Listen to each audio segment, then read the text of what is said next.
Hey YouTube, Team Yu-Gi-Oh! Here, back with the Sky Striker combo / guide video that I promised during our Sky Striker deck profile. So here we're just going to be demonstrating some of the most common plays that you'll be making with this deck to hopefully help you more familiarize yourself with it.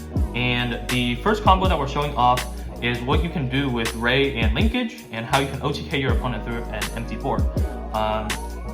An empty board is actually pretty common when people play against Sky Striker because, at least in Sky Striker's history, it has had an issue with assembling enough damage to kill the opponent. Usually it does minor poke damage over time and then finishes the game off in like around the mid-game time. But with Ray and Linkage, you can actually kill your opponent in a single turn. So we're going to normal summon Ray, and you're going to go ahead and go to the battle phase.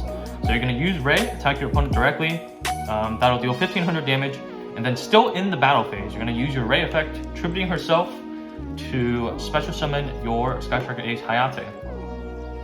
Then you're going to attack with Hayate for 1500 damage, so your opponent has taken 3000 damage now. And with your Hayate, you're going to send from your deck to the graveyard one copy of Sky Striker Ace Rose.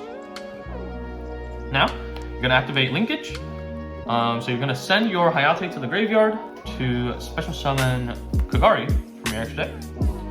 And then on summon, you'll use Kagari's effect to add Linkage back to your hand. Since we have a Light in the Dark in the graveyard, Kagari is going to gain 1000 attacks, so she's at 2500. We're going to attack our opponent directly again.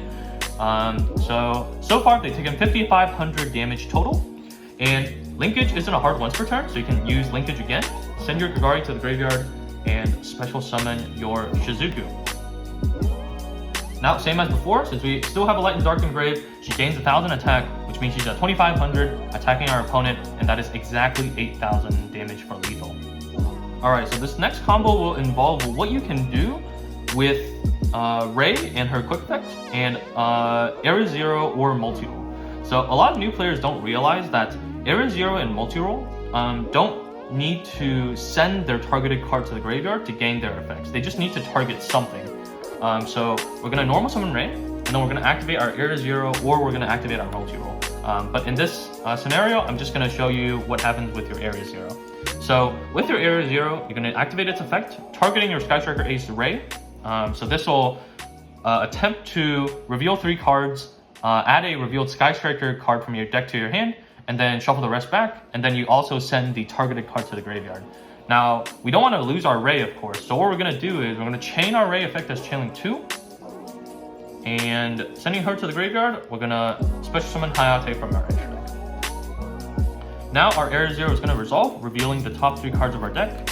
We're going to pick up this multi-roll, and then it will attempt to send the card it targeted to the graveyard, but obviously Ray is no longer on the field, so there's nothing for it to send. But that's fine for us because we never wanted to send the Ray anyway. And in this way, we've retained our ace and also gotten a plus off of Area Zero without having to send another card from our hand to the graveyard. Alright, for this next combo, we're going to show you what you can do with a Shizuku that was summoned this turn, as well as a multi-roll. A lot of people refer to this as the Shizuku Shuffle. It's basically a way that you can get a Widow Anchor or Shark Cannon set during the end phase, even if you don't have one in your graveyard yet.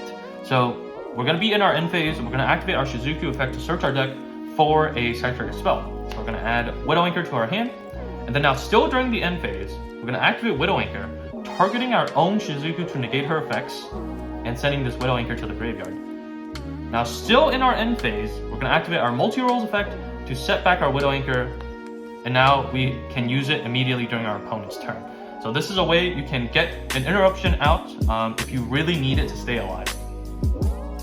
Alright, so for this, not combo necessarily, but like this next play line, I'm going to explain a little bit about the various different ways you can use Forbidden Chalice. Now, Forbidden Chalice is a very interesting card because its effect can work during the damage step. And if you have ever looked into damage step rulings, you'll know that only specific card effects can be used during the damage step. Primarily, the most common ones you'll see are effects that modify attack or defense, or effects that negate activations. So since Forbidden Chalice does actually affect a monster's attack, it is allowed to be used in the damage step. Now, some key things here are, let's say you normal summon Ray, and you link her away into your Hayate, and you declare a direct attack.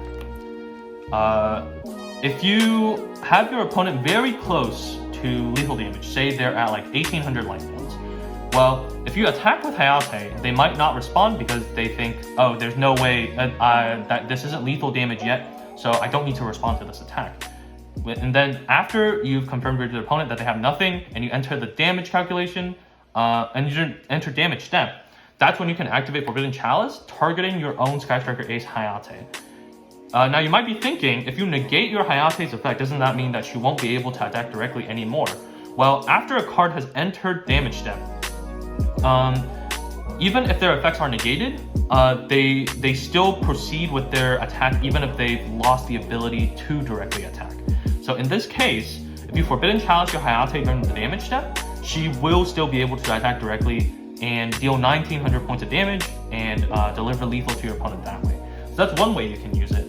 But another way you can use it is actually, because only certain effects can be used during the damage step, you can use Forbidden Chalice as a way to negate your opponent's monster effects without allowing them a chance to really respond.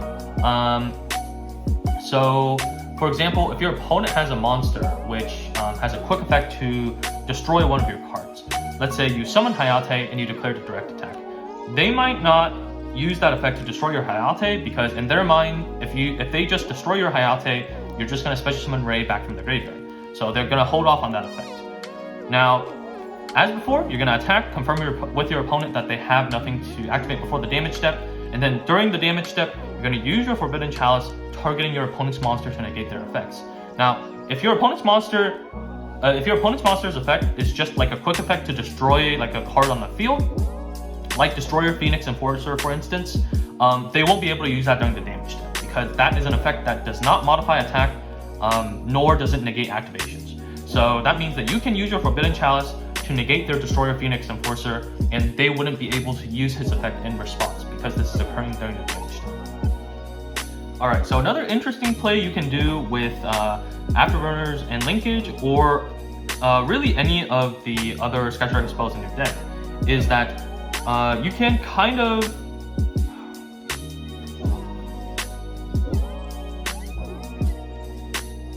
Alright, so here we're going to demonstrate a really cool combo you can do with the deck, even if you only have 2 spells in your graveyard. Now, let's say you have a hand of Afterburners and Linkage, and your opponent controls a monster and a set spell trap. So if you use your Afterburners here, and you target your opponent's monster to destroy it, they might look at your graveyard and think, oh, he only has 2 spells in the graveyard, which means he won't be able to destroy a spell or trap on the field. So he's fine with letting his monster die as long as he keeps his spell or trap. Now, your opponent thinks that, but if you chain your Linkage here, Linkage on resolution will send your Afterburners to the graveyard and summon your Sky Striker Ace. And then now, we get to the point where your Afterburners is resolving, and since on Afterburners resolution, you do have 3 spells in your graveyard, now you can destroy both the monster and the spell or trap that your opponent controls. So this is just a very cheeky way to kind of catch your opponent off guard if they think that like you wouldn't have the 3rd spell engraved, but in fact you do because Linkage can just send it before the Afterburners resolves first. Alright, so for this final part of the video, I'm just going to show you guys an example starting hand for the deck in case you're someone who's pretty new to the deck and you would like to see like how the deck can possibly play on turn 1. There is a proper ordering to this so you can get the maximum value out of this hand, which is something that you especially want to do with this deck because the whole aim of the deck is to out-resource your opponent by kind of trading unfairly with them and then making sure that you're up in card advantage so that you can continuously control the game throughout the entire match. So with this starting hand, we're going to first activate Terraforming, and we're going to grab ourselves our Area 0. This gets 1 spell engraved for us, and then we're going to activate Foolish Burial Goods, sending from our deck to the graveyard our copy of Metalfoes Fusion. Now right here, you can use your Metalfoes Fusion right away, but I actually would advise not to do that because right now you see that you already have 3 spells engraved, which means that this is the perfect time to use your Sky Striker Mobilize Engage. So you use your engage, you get the main playmaker of your deck, Ray, to your hand. Now, since you have 3 spells in grave, you get to draw an additional card as well. So here, I'm going to draw one. It doesn't really matter what it is, so I'll just leave it face down. And then now, we have Area 0 and Ray in our hands. If you remember one of the earlier combos, we can go ahead and activate our Area 0, normal summon our Skyscraper Ace Ray. I'm going to use Area 0 targeting our Ray. I'm going to chain our Ray to special summon Kagari from our extra deck. Now at this point we're going to resolve our Area 0, revealing the top 3 cards of our deck. Pretty good cards. I'm going to go ahead and take Afterburners for the follow-up turn so that I can have removal on hand for whatever my opponent might try to build. Now that this chain has resolved, we're going to use our Kagari effect to add our engage from our graveyard to our hand. Now here, since you already have 2 settables that act as interruption for your opponent, I personally would probably just keep this engage in the hand so that you can use it on your follow-up turn. If you believe that your opponent might be playing some OTK deck, or you would need more disruption on your opponent's turn, you can go ahead and activate this engage again, since it isn't a hard once per turn, and you still have 3 spells in your graveyard. So here, the next best form of disruption would probably be Widow Anchor. So we're just going to search Widow Anchor to our hand, and then draw another card as well. So here you can see that we still have 6 cards in our hand. We have 1 card in our field zone, 1 monster, and then more than enough spells in the graveyard.